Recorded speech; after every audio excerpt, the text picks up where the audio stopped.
롯이 아브라함을 떠난 후에 여호와께서 아브라함에게 이르시되 너는 눈을 들어 너 있는 곳에서 북쪽과 남쪽 그리고 동쪽과 서쪽을 바라보라.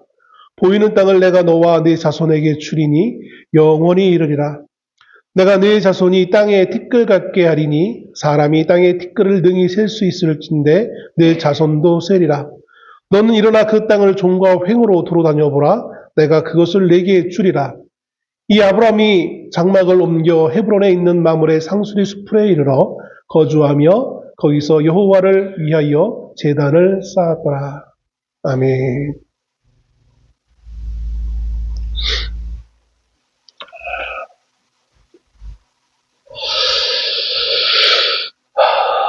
어렸을 때 위인들의 전기를 읽다 보면 어린 마음에 그들의 행동 하나하나에 주목하게 되어집니다.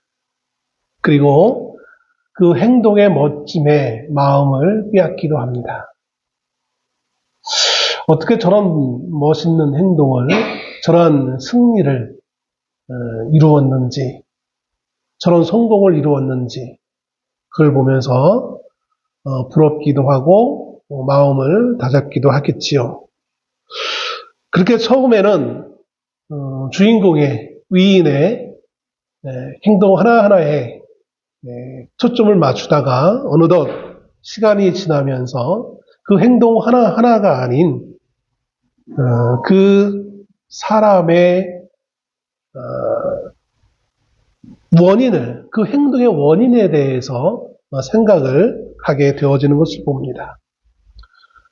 그 행동 자체의 아름다움이 아니라, 용맹함이 아니라, 의미가 아니라 그 위인들이 가지고 있던 그 생각이 그렇게 그런 행동을 할 수 있게끔 하였구나라는 깨달음을 얻게 되어집니다. 소위 말하는 가치관이라는 것이겠죠.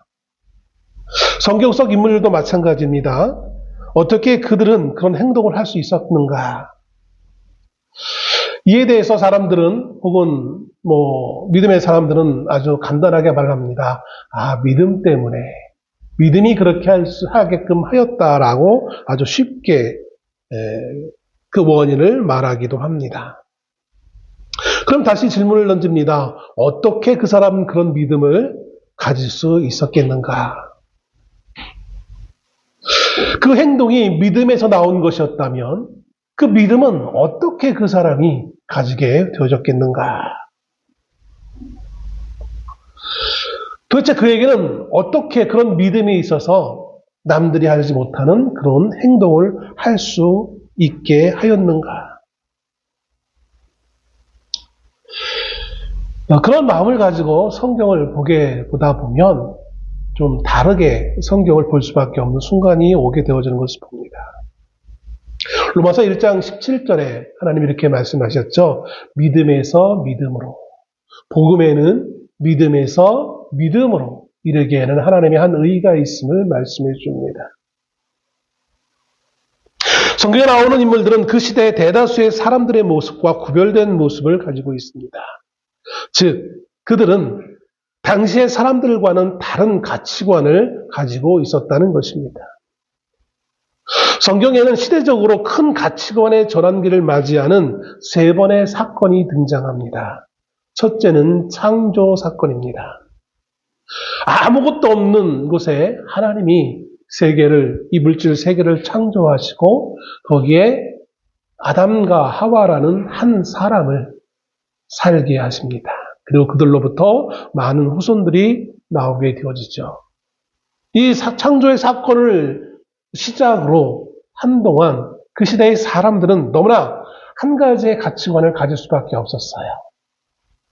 그거는 마치 할아버지와 손자의 그 사이인 것 같아요.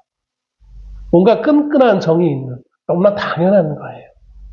때로는 버릇없는 행동을 하기도 하겠고, 때로는 재롱을 떠는 어떤 그런, 손자가 할아버지의 수염을 잡아당겨도 어느 누구도 버릇없는 행동이라고 말하진 않을 것입니다. 그럼에도 불구하고 무언가 보이지 않는 차례는, 격식은 있는 것이겠죠. 이것이 창조 사건을 시작으로 한동안의 세계의 모습이었을 것입니다. 그런데 그 가치관이 너무나 당연한 가치관이 점점 시간이 지나가면서 변질되어집니다. 그 두 번째 가치관의 전환의 시대가 옵니다. 그건 노아의 홍수 시대입니다. 노아 홍수를 통해서 많은 살아남은 노아와 노아의 아들들, 또 그의 후손들은 하나님을 향하여서 두려움을 갖게 되었습니다. 홍수라는 큰 사건이 그 이전까지 아무 격식이 없이 살던 그 사람들, 너무 없는 격식이 없기 때문에 때로는 도에 지나친 버릇 없는 삶을 살고 있던 인생들에게 하나님이 홍수라는 심판을 하시게 되어지죠. 그리고 그 홍수의 경험은 사람들로 하여금 하나님을 향한 두려움을 갖게 합니다. 그래서 좋든지 싫든지 하나님의 뜻에 따라갈 수밖에 없는 가치관을 가지게 만들었습니다. 그런데 시간이 또 점차 흘러가면서 사람들은 그 두려움의 대상인 하나님, 그렇게 하나님의 말씀에 따를 수밖에 없었던, 자의적이라기보다는 어쩔 수 없이 따르는 신용만 흉내를 낼 수밖에 없던 그 인생의 삶 가운데 점차 또 다른 가치관을 가지고 있는 사람들이 등장하게 되어집니다. 그것은 뭐냐면 더 이상 하나님을 두려움의 대상으로만 생각하지 않는 거예요. 굳이 하나님을 따라가지 않아도 내가 가지고 있는 힘과 우리가 가지고 있는 이 연대의식과 능력으로 하나님을 좀 벗어나서 살 수 있지 않을까라는 생각을 가지게 되어진다는 것이죠. 마지막 가치관의 전환은 예수 그리스도의 이 땅에 오심과 죽으심입니다. 노아의 홍수는 죄에 대한 심판일 뿐만 아니라 가치관의 전환을 말해줍니다. 그런데요, 창세기 10장 8절에 보면 그는 세상에서 첫 용사라라고 언급되어지는 니므롯이라는 사람이 등장합니다. 그에 대한 평가는 창세기 10장 9절에 이렇게 평가하고 있습니다. 여호와 앞에서 용감한 사냥꾼. 예전 성경에는 이 용감한이라고 번역한 것을 용감한이라 아니라 특이한 사냥꾼이라고 번역했던 것이 있습니다. 근데 이제 개정개혁을 번역하면서 용감한 사냥꾼. 제가 처음에 특이한 사냥꾼, 제가 어렸을 때 특이한 사냥꾼이라는 번역본을 보면서 이 특이한 게 뭘까 좀 궁금했어요. 아무도 가르쳐주는 사람이 없었고. 나중에 좀 청년기가 되어져서 성경을 읽다 보니까 이 특이한 것이 어떤 것이구나라는 것을 알게 되었습니다. 그 놀랍게 2000년대에 와서 성경을 다시 개정하면서 이 특이한이라는 단어가 빠지고 용감한 사냥꾼. 어린아이들이 이 용감한 사냥꾼이라는 말을 들으면 어떤 느낌을 받겠습니까? 흔히 우리가 알고 있는 정말 용감한, 달까같이 용감한, 사자 앞에서도 두려워하지 않고 용감하게 나서는 이런 식으로 긍정적인 의미로 이 말씀을 이해하기 쉽게 이상하게 번역됐어요. 이건 인간들이 말하는 용감함. 물론 인간 편에서 용감할 수 있어요. 왜냐하면 그 용감하게 나서는 상대방 대상이 누구냐면 사자가 아니라 그게 하나님이었으니까요. 하룻가지 법무서운지 모른다고 나선다는 옛 말이 있는 것처럼 이 니므롯이라는 사람은 이제까지 하나님을 두려워하던 시대에 그래서 어쩔 수 없이 하나님의 말씀을 따르는 것처럼 흉내만 내던 그 시대에 이제 대놓고 하나님을 거역하면서 우리끼리 이 큰 성을 쌓아놓고 살면 하나님의 심판도 우리가 피할 수 있지 않겠는가. 하나님이란 그 단어를, 그 분을 우리의 기억 속에서, 우리의 삶에서 삭제시켜 놔도 우리는 우리가 가진 능력으로 이 성을 쌓고 안락한 보금자리를 만들어서 사냥을 하며 또 농사를 지으며 나름 행복하게 살 수 있겠다라는 생각으로 사람들을 하나하나 포섭하고 모으고 자기가 왕이 되어져서 그 시대를 살아가고 있는 것을 보게 되었습니다. 그는 하나님을 두려워하던 시대에 하나님을 향해서 대적자로 나서게 되었던 것이었습니다. 그것이 이제 시간이 점점 더 흘러가면서 이제는 하나님을 대적하기 필요성도 못 느끼는 하나님을 잃어버린 우리의 기억 속에서 하나님을 삭제해서 도대체 하나님이 계신지 아닌지 모르겠고 하나님과 비슷한 수많은 우상들만 만들어 놓고 그것을 우리의 복을 위해서 섬기는 신용을 하고 있는 시대로 사람들을 변화하게 만들었던 것을 봅니다. 그것이 그 당시 성경을 기록하고 있는 당시 세대 사람들의 가치관이었어요. 그냥 우리들이 만들어 놓은 그 우상을 향하여서 적당히 예물을 바치면 우리의 복을 주는, 우리가 복을 받을 수 있는, 그래서 모든 삶의 중심이 나의 행복, 나의 잘됨의 가치관만을 가지고 살던 그런 시대를 살아가고 있는 것이 그게 당연한 것으로 받아들이고 있는 시대의 삶을 살아갑니다. 그런 시대에 놀랍게도 숨겨져 있는 한두 사람의 모습들이 등장합니다.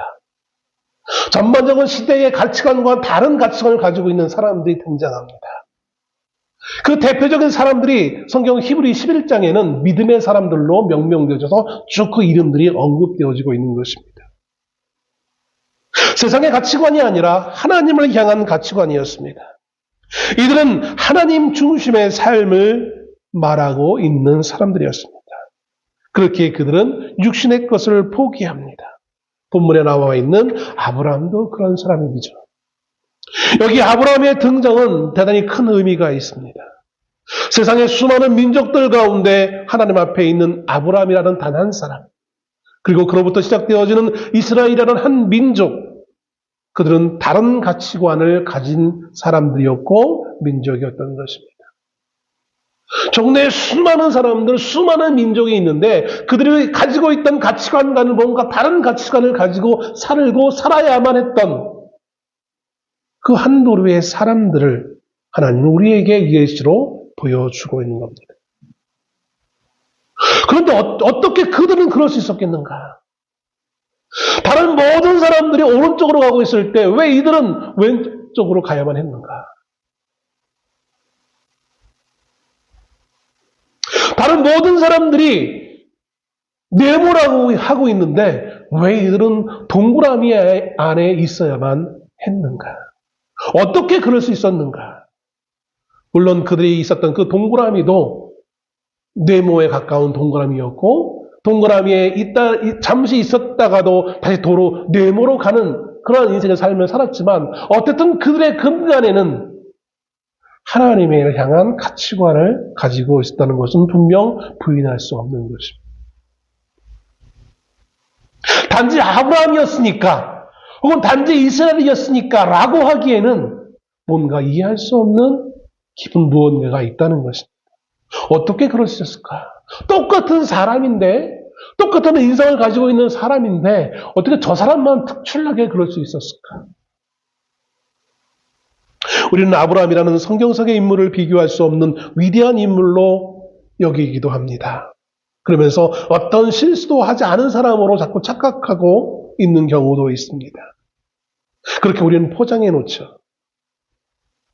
그러나 아브라함 그 사람도 하나님의 부르심 이후에 많은 과정을 겪으면서 믿음의 사람으로 형성되어진 것을 봅니다. 바로 여기에 답이 있습니다. 그가 믿음의 사람이 되어진 것은 처음 하나님이 그를 부르셔서 선택하신 것이 시작되어지긴 하지만 그 믿음이 그 구원의 믿음으로 끝나지 않고 또 다른 믿음으로 성장할 수 있었던 것은 바로 그의 삶의 여정 가운데서 경험한 수많은 사건들로 그는 하나님을 향한 새로운 가치관을 만들어갈 수 있었다는 사실인 것입니다. 마치 한 사람이 어머니 뱃속에서 태어나서 엄마와 아빠 가정에서 양육을 받다가 유치원을 다니고 학교를 다니면서 그의 인격이 가치관이 형성되어지는 것처럼 믿음도 마찬가지라는 거예요. 믿음도 구원받는 믿음은 하나님은 우리에게 은혜의 선물로 주시지만 그 이후에 그 구원받는 믿음으로서 살아갈 수 있도록 이 땅에 적용하면서 살게 되어지는 또 다른 믿음이 있는데 그것은 그냥 주어지는 것이 아니라 우리의 삶의 수많은 사건들을 경험하면서 성령의 은혜 가운데 믿음의 사람으로 만들어져 가는 거예요. 가치관이 형성되어지고 그 가치관대로 선택하며 살아가도록 하시는 거예요. 믿음의 조상이라는 말은 완성을 뜻하는 것이 아니라 시작의 개념입니다. 언젠가 제가 말씀을 드렸지만 믿음의 조상 아브라함이라는 것은 완성된 사람을 의미하는 것이 아니라 그 믿음이 시작되었다는 거예요. 시작이라는 것은 대단한 큰 의미가 있습니다. 그럼에도 또 다른 측면에서 보면 매우 보잘것없는 것일 수도 있는 거예요. 종이 한 장 차이예요. 시작은 했지만 여전히 처음이라 여전히 뭔가 미완성적인 부분들이 많이 있어요. 그게 성경에 처음 등장하는 아브라함의 모습입니다. 본문은 조카 롯과 헤어진 이후에 있었던 하나님과의 만남을 그리고 그로 인한 회복의 모습을 보여주는 장면입니다. 이 사건은 아브라함의 믿음을 한 단계, 아브라함의 가치관을 한 단계 더 성숙시키는 계기가 되어졌던 사건이었습니다.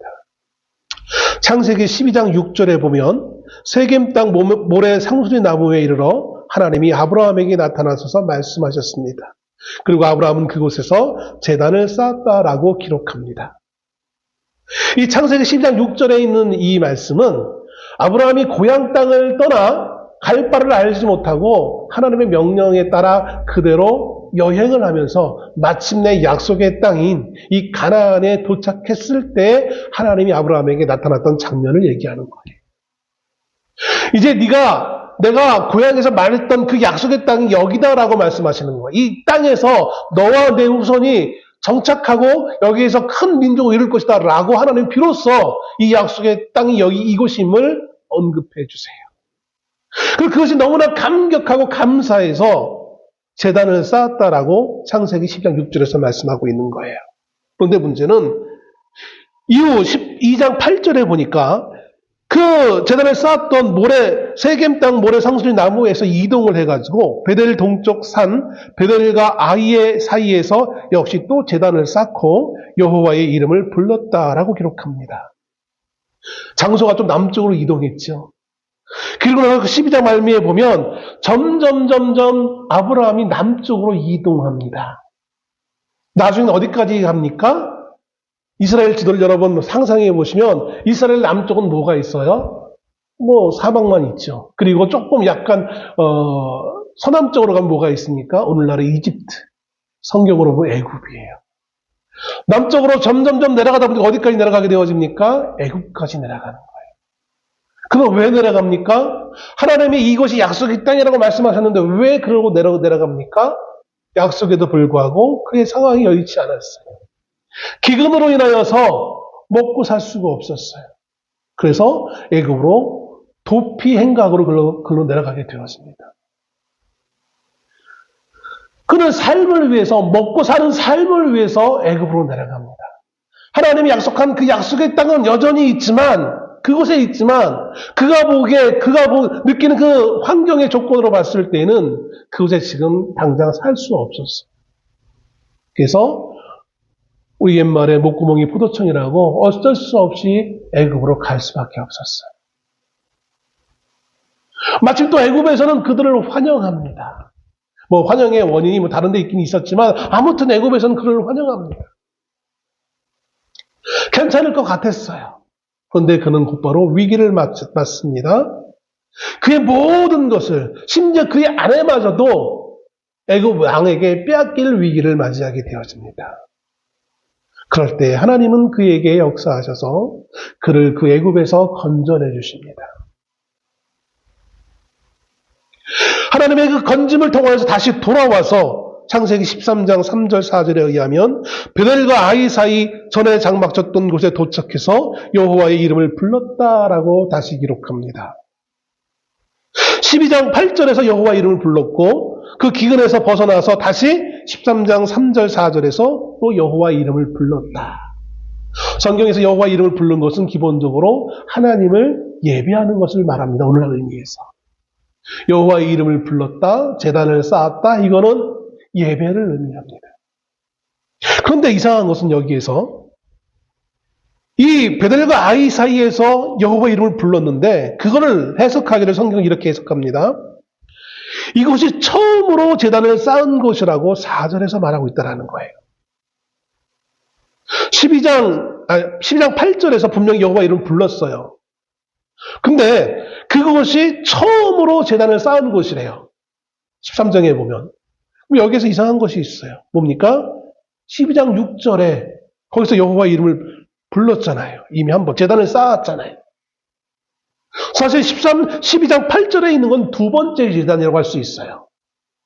근데 왜 13장 4절에서는 이것을 두 번째 제단이 아니라 처음 제단을 쌓았던 곳이라고 명명하고 있는 걸까요? 성경의 내용이 틀렸습니까? 성경의 내용이 틀린 걸까요? 그렇지 않아요. 그럼 이걸 어떻게 해석할 수 있겠냐는 거예요.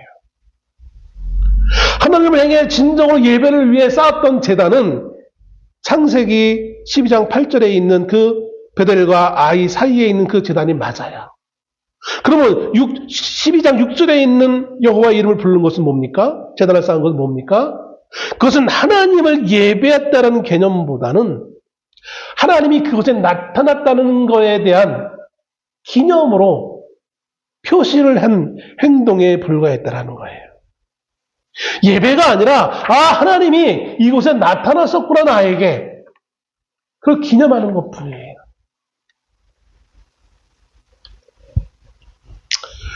그러면 나타난 걸 기념하는 것과 여호와의 이름을 부른 제단을 쌓은 것은 어떤 차이가 있겠냐는 거예요. 오늘 말씀의 본문의 18절에 이렇게 분명히 말씀하고 있습니다. 마지막 부분에 이에 아브라함이 장막을 옮겨 헤브론에 있는 마므레 상수리 숲에 이르러 거주하며 거기서 여호와를 위하여 제단을 쌓았더라. 헤브론은 예루살렘 남쪽에 위치합니다. 오늘날 예루살렘이라는 도시 그 남쪽에 있던 곳입니다. 여기에 여호와를 위하여 제단을 쌓았어요. 여기에서 분명한 특별한 하나님을 향한 예배를 드리고 있는 것을 봅니다. 왜? 무엇 때문에 아브라함은 여기에서 다시 한번 제단을 쌓고 하나님을 예배하고 있는 걸까요?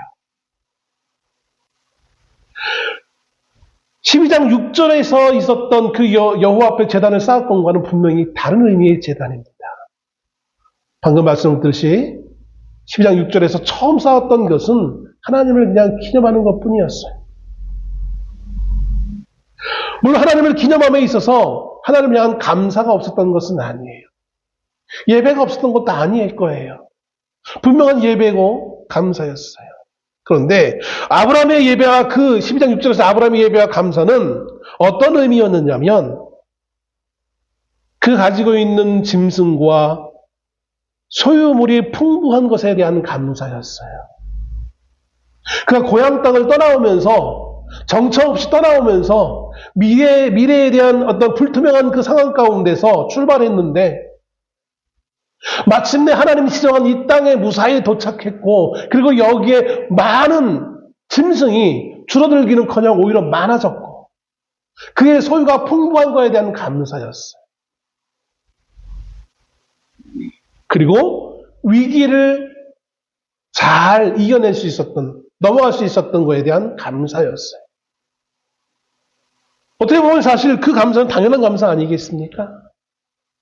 우리를 부자가 되게 하고 건강하게 하고 모든 일에 잘되게 한 것에 대한 하나님을 향한 감사는 믿음의 사람들이 당연히 해야 될 감사인데 당연히 드려야 할 예배인데 그게 뭐 문제였겠느냐라는 거예요.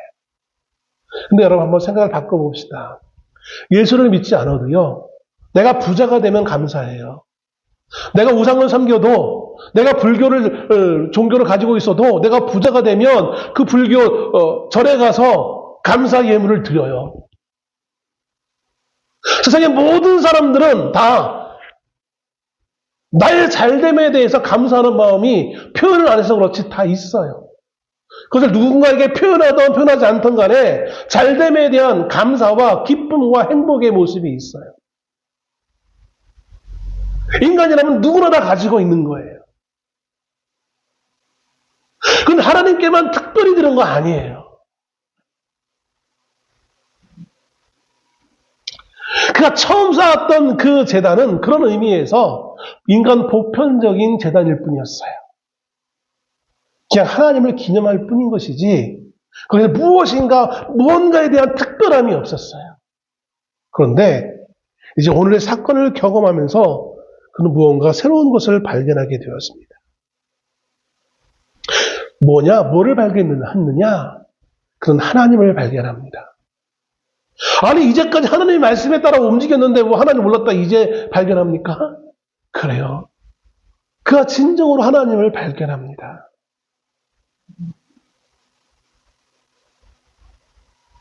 그는 애굽에 내려가면서 올라오면서 그 쓴맛을 경험해요.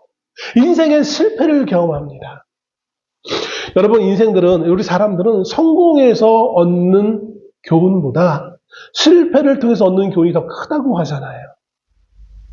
믿음도 마찬가지예요. 우리가 성공해서 얻는 그 믿음과는 차원이 다른 실패 가운데서 귀중한 교훈을 얻겠는데 그 교훈이 뭐냐면 뭔가 깨달음이 아니라 이렇게 하니까 실패하지가 아니라 인생의 성공 실패의 어떤 그 교훈을 받는 것이 아니라 그 실패를 통하여서 하나님을 발견한다는 거예요.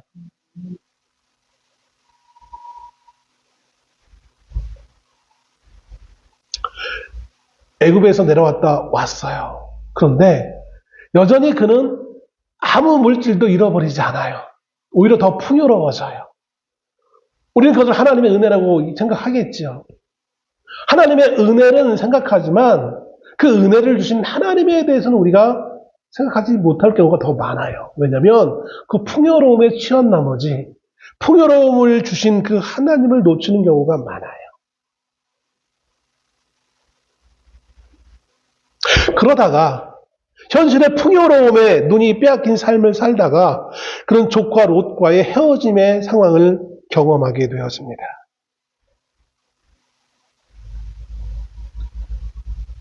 어느 날 너무나 많은 재산으로 인하여서 조카와 삼촌 사이가 멀어지게 되었습니다. 조카의 목자들과 삼촌의 목자들 사이에 다툼이 일어납니다. 삼촌 입장에서 누구의 편을 들어줘야 될까요? 선택의 상황에 놓여지게 되었습니다. 예전에는 이런 선택의 상황이 없었어요. 아브라함과 조카 롯은 늘 함께하는 사이였어요. 정든 고향 땅에서 출발할 때부터 당연히 롯은 아브라함을 따랐고 당연히 아브라함은 그런 조카 롯을 사랑하고 챙겨줘야 되는 것이지 뭔가 판단하고 뭔가 선택하는 그런 대상이 아니었어요. 아브라함이건 그 조카 롯이건 둘이 하나일 수밖에 없는 상황이었어요. 그런데 어느 순간 그들이 가지고 있는 그 풍요로움으로 인하여서 다툴 수밖에 없는, 선택할 수밖에 없는 사이가 되어지는 거예요.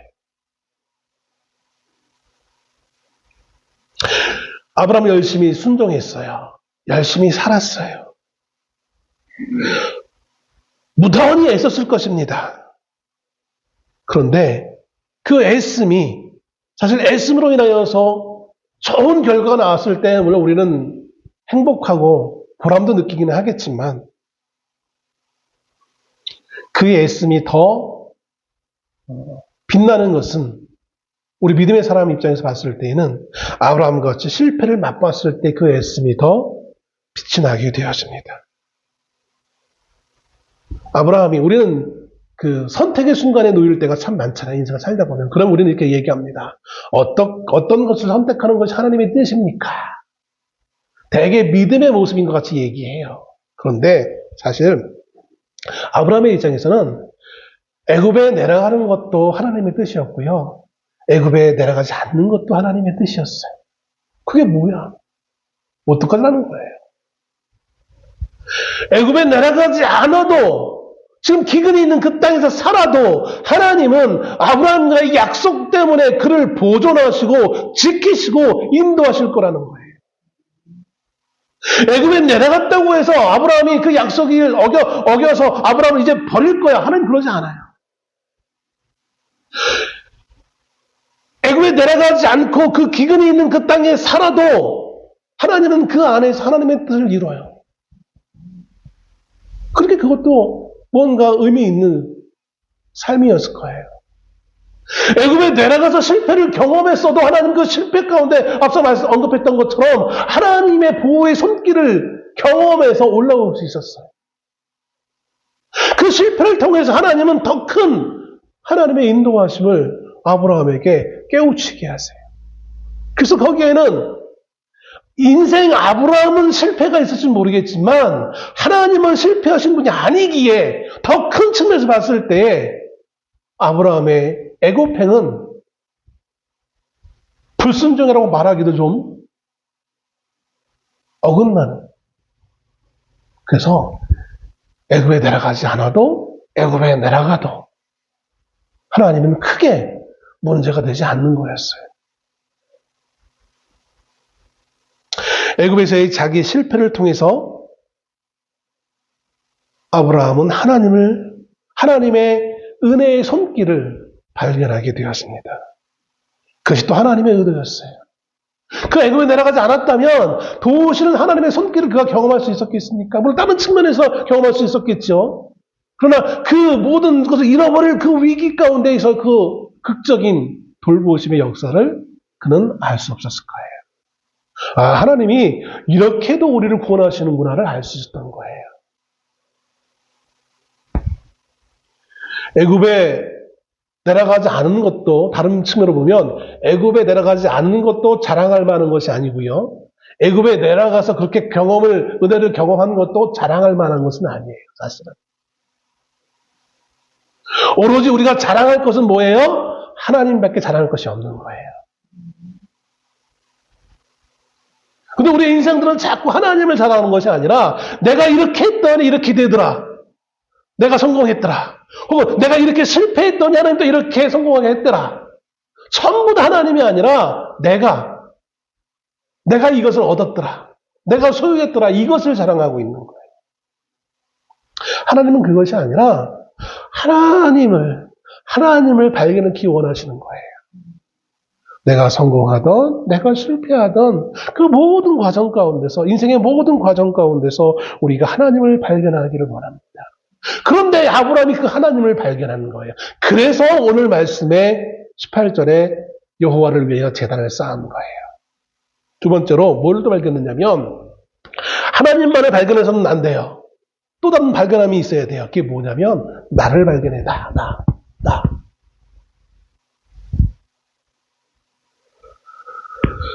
왜 아브라함은 그 이전에도 단을 쌓았는데 왜 여기서 또 하나님을 위해 단을 쌓았을까요? 뭐 특별한 거 없을 텐데 왜 또 단을 쌓은 것을 성경은 기록해주고 있는 걸까요? 앞서 언급했듯이 조카 롯과의 관계 가운데서 나를 발견한 거예요. 애굽에 내려갔다 오라는 과정 가운데서 하나님을 발견했다면 두 번째 조카의 관계 가운데서 나를 발견한 거예요. 오늘 본문 앞절 6절에 땅이 그들의 동거함을 용납하지 못했다라고 기록합니다. 땅은 한정되어져 있고 그들이 가지고 있는 가축들은 많고 그래서 서로 경쟁할 수밖에 없는 거예요.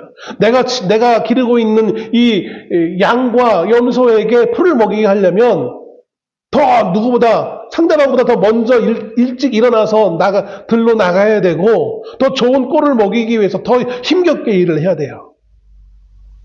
그러다 보니까 목자들끼리 다툴 수밖에 없는 거예요. 그게 마음이 아파서 아브라함은 또 다른 선택의 순간을 직면하게 되었습니다. 그게 뭐냐면 나를 떠나라 라는 거예요. 내가 좌하면 나는 우하고 내가 우하면 나는 좌하리라. 9절에 있는 말씀이죠. 아브라함의 제안은 문제를 해결하기 위한 가장 쉬운 해결책이었어요. 이 다투는 사건을 해결할 수 있는 가장 쉬운 방법은 서로 헤어지는 거예요. 그럼 싸우지 않아도 되잖아. 대단한 지혜처럼 보일 수 있어요. 근데 그 지혜는 인간들의 지혜예요. 하나님의 지혜는 아니에요. 하나님의 지혜는 같이 살리는 게 하나님의 지혜지 헤어지고 그로 말미암아 어떻게 되어집니까? 롯이 어떤 선택을 하게 되어집니까? 그가 보기에 가장 살기 좋아 보이는 소돔과 고모라를 선택하게 되었잖아요. 결국 롯은 그 선택으로 말미암아 죽음의 땅으로 들어가고 있는 거예요. 하나님은 아브라함과 롯을 살리기 위해 이 땅에 오게 하셨어요.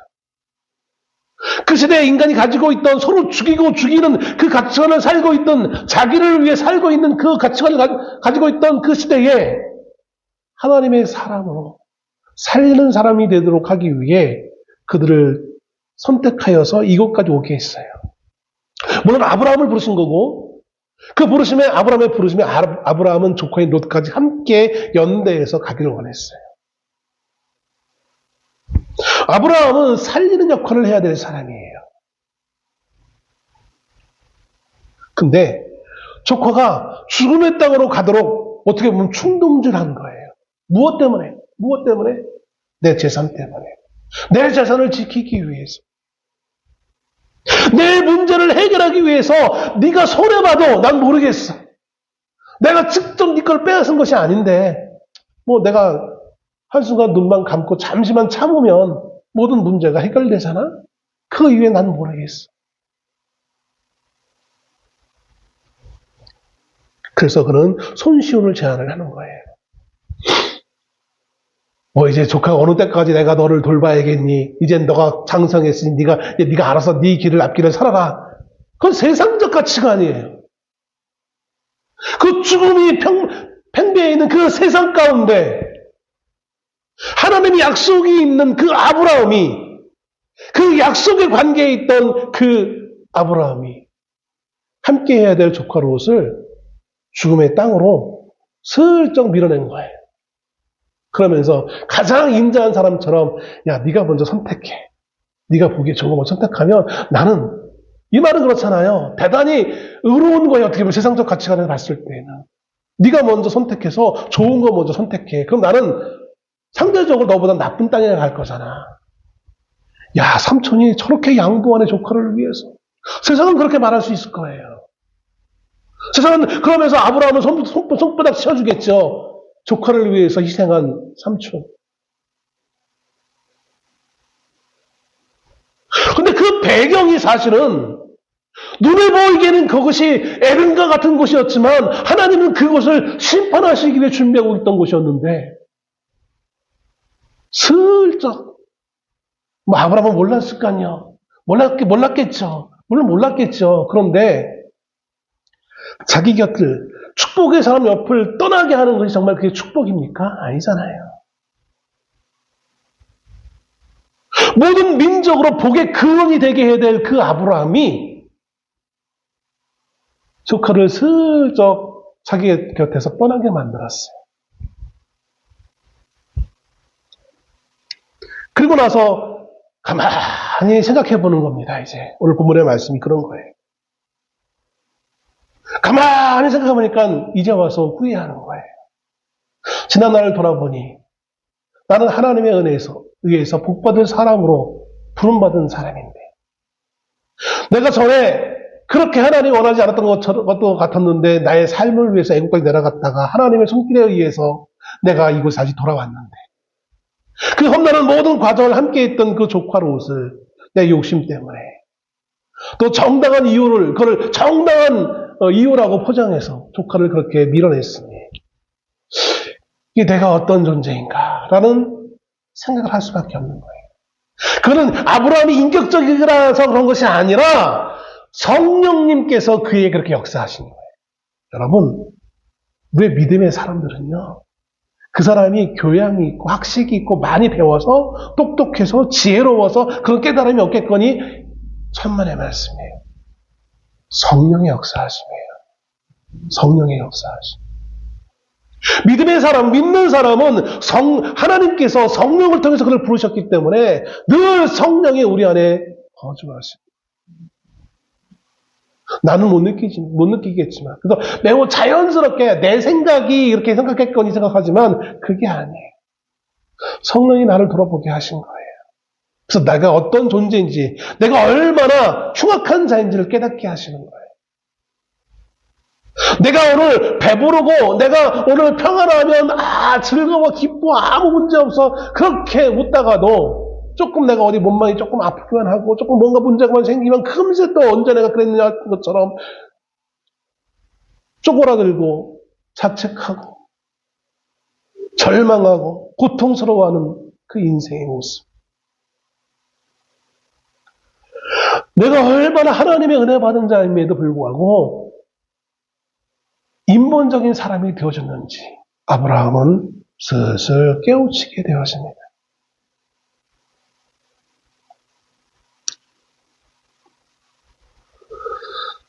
내가 정말 하나님의 사람이 될 만한 자격이 있는가? 그때 하나님이 아브라함에게 나타나십니다. 자기를 발견했을 때, 내가 얼마나 추악한 자인지를 발견했을 때, 용서받지 못할 만한 자인지를 발견했을 때 하나님이 나에게 다가오셔서 나를 하나님의 은혜로 이끄시는 거예요. 그래서 오늘 14절 여호와께서 아브라함에게 이르시되 너는 눈을 들어 너 있는 곳에서 북쪽과 남쪽 그리고 동쪽과 서쪽을 바라보라. 보이는 땅을 내가 너와 네 자손에게 주리니 영원히 이르리라. 내가 아둥바둥 막 설쳐가지고 내가 그 땅을 차지하는 것이 아니라 나는 그렇게 아둥바둥 했어요. 그런데 그러고 나보니까 내가 너무 허무한 거야. 내가 너무 추악해 보이는 거야. 내가 정말 이렇게까지 하면서까지 조카를 그렇게 밀어내면서까지 내가 여기 이렇게 잘 먹고 잘 살아야 되는가라는 그 나의 추악함, 나의 죄인됨을 발견하는 그 순간 하나님이 나타나셔서 그의 발버둥 때문이 아니라 하나님의 은혜로 그의 발버둥은 그 악한 몸짓에 불과했지만 그럼에도 하나님의 은혜가 그로 하여금 네가 눈을 들어 바라보는 그 모든 땅을 받을 수 있게끔 하시겠다라는 거예요.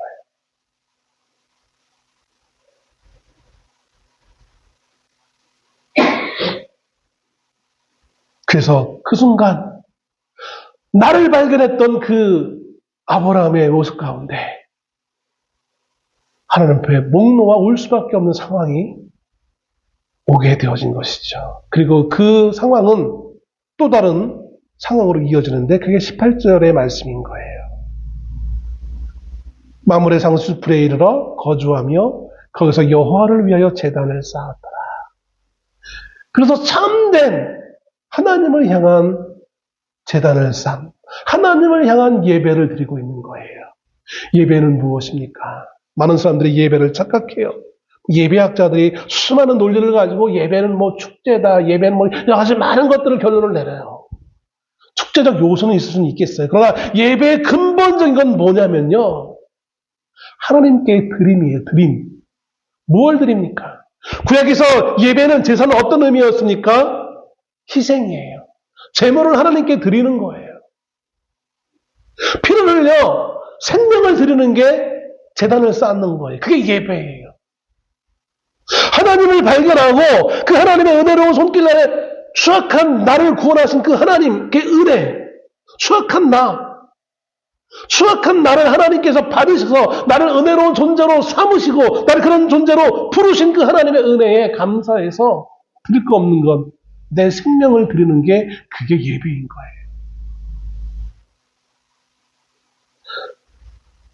겨울이 되면 아무리 난방시설을 잘된 교회라 할지라도 무릎이 다리가 시려요. 나이가 들면. 저도 예전에는 몰랐어요. 근데 나이를 하나 먹다 보니까 정말 시리더라고요. 이해는 해요. 근데 예배가 끝날 때마다 매일 사무실에 그런 항의하는 소리들이 들려와요. 왜 예배 시간에 이렇게 춥냐? 여름에 왜 이렇게 덥냐? 예배 시간에 왜 이렇게 시끄럽냐? 예배 시간에 뭐 이것이 문제다 저것이 문제다 얼마나 많은 항의의 말들이 들려오는지 몰라요. 예배가 무엇인지 알고 있다면 그 조그만의 그 불편함이 결코 불편함이 될 수 없는 거예요. 예배 시간에 성도들이 얼마나 노래를 잘하나 감상하고 있고 목사가 얼마나 설교를 잘하나 감시하고 이거는 틀리고 저거는 틀리고 저거는 아닌데 이건 맞는데 이걸 판단하는 것이 예배 시간이 아니라 예배는 내가 하나님 앞에 죽는 시간이에요. 내가 죽어서 하나님께 드려지는 시간이에요. 죽는 사람이 추위가 어때요? 죽는 사람에게서 더위가 뭐예요? 죽는 사람이 뭐 시끄럽네, 어떻네, 그걸 판단하는 그런 상황이 어떻게 있을 수 있어? 아브라함은 하나님을 발견하고 그 하나님을 발견한 가운데 자신의 추악함을 발견했기에 하나님의 은혜를 받았던 나인데도 불구하고 내가 그 물질 앞에 그 추악함을 보인 나를 발견하는 그 순간, 즉 자신이 죄인됨을 발견하는 그 순간 하나님의 은혜를 경험하게 되었습니다. 그래서 하나님 앞에 받은 바 그 경험대로 자신을 다시 한번 하나님께 드려질 수밖에 없는 거예요. 그게 제단을 쌓았다는 의미인 거예요. 우리가 예배를 드리는 이유는 아브라함이 하나님 앞에 제단을 쌓은 것처럼 우리가 예배를 드리는 이유는 내가 하나님께 나를 드리기 위해 예배에 참여하는 거예요. 오늘 이 예배는 내가 제 많은 인생을 구원하신 하나님 앞에, 나의 생명의 주인 되신 하나님 앞에 나를 다시 한번 드리겠다라는 고백이에요. 이것이 나의 가치관으로 하나하나 쌓이는 거예요. 예배를 통해 하나님께 드린 내가 세상에서 어떻게 내 마음대로, 내 정욕대로, 내 욕망대로 살아갈 수 있습니까? 내가 하나님 앞에 내가 드렸기에 나의 가치관이 하나씩 하나님을 향하여 바뀌어지고, 그러기에 나의 삶의 영역에 돌아가서 내 정욕대로가 아니라, 내 모습대로가 아니라 하나님이 만드신 사람으로서 살아지는 거예요. 또 실패를 경험하고 역시 또 고통스러워하며 아파하다가 다시 교회에 와서 하나님을 발견하고 그 은혜를 감사해서 나를 다시 또 드리는 거예요. 예배를 통해 하나님께 드리고 다시 또 삶의 현장에 돌아가서 내가 하나님께 드렸기 때문에 내 욕심대로가 아니라 하나님의 말씀대로 살아가는, 이게 반복적인 삶이 우리의 가치관이고 그것이 우리의 삶의 모습인 거예요. 이게 아브라함이 오늘 본문의 말씀을 통해서 아브라함을 통해 우리에게 주어지는 교훈입니다. 여러분, 오늘 우리가 아브라함이 그 하나님을 발견하고 자신을 발견해서 하나님께 자신을 드리기 위해 제단을 쌓았던 것처럼 오늘 우리도 그 하나님 앞에 예배드리는 자로서 살아갈 수 있는 우리가 될 수 있기를 주여 축원합니다. 공적 예배에서 하나님을 위해 내 몸과 마음을 드리고 나의 삶의 현장에서 나의 삶을 드리는 반복적인 이 삶이야말로 주님이 오르신 날까지 우리가 끊임없이 살아가야 될 삶의 모습일 줄로 믿습니다. 오늘도 아브라함이 제단을 쌓았던 것처럼 우리의 삶에서 하나님을 향한 제단을 쌓아 나갈 수 있는 우리 모두가 될 수 있기를 주의 이름으로 축원합니다. 기도하겠습니다.